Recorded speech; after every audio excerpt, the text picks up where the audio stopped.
Welcome to Module 2, Lesson 2, Topic 3. We are in a list of things that we want to make sure, principles and ways to prepare to come and reconcile and have restoration of relationships when conflicts arise. So we have talked about the last 4 steps. Today we're going to begin step 5.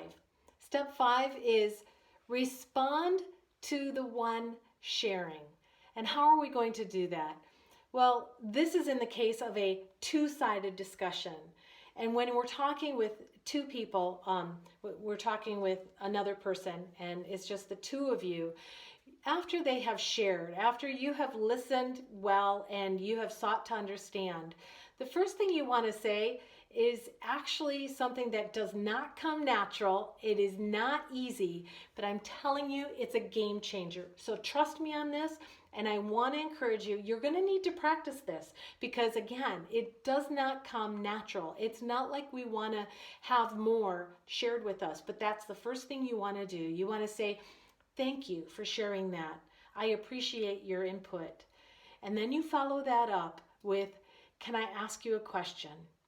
Is there anything else about this that is offensive or bothers you or that you're disappointed about? Depending on what they just shared, I want you to go back and delve into it, lean into what they just shared with you.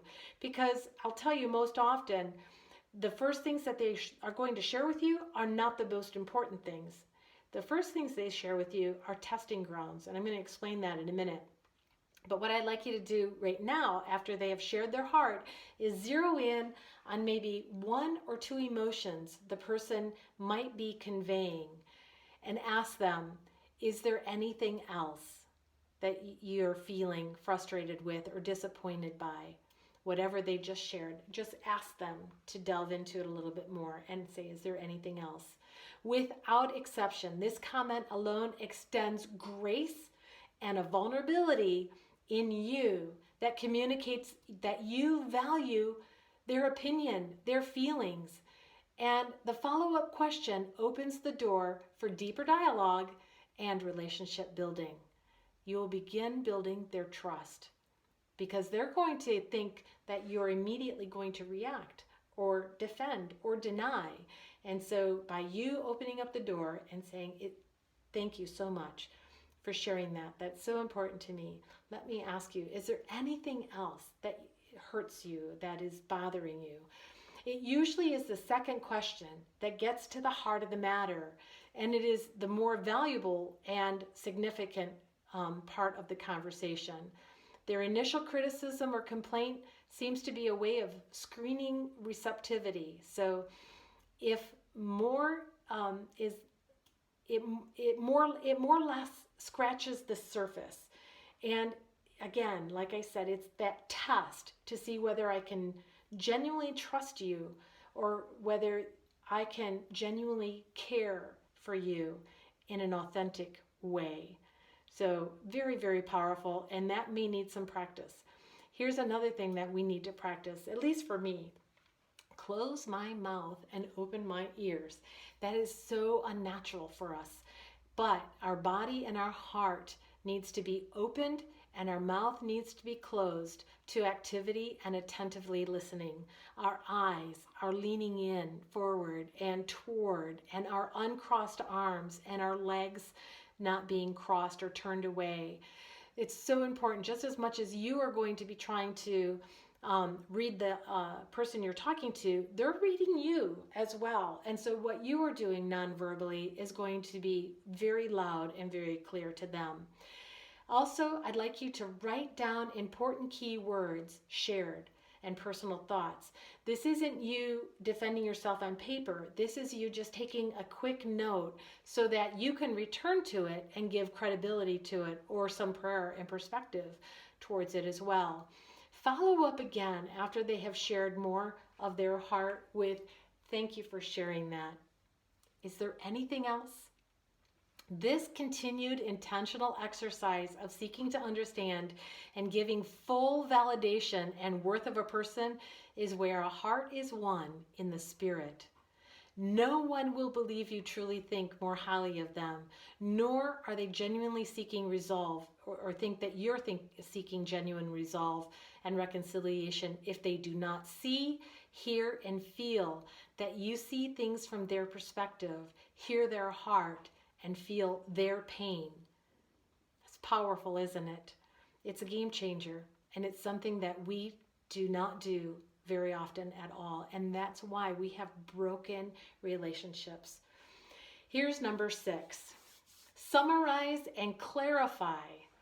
So once the other person feels like you have completely shared, or that they've completely shared what's on their heart, then it's time to summarize and clarify what you believe he or she said.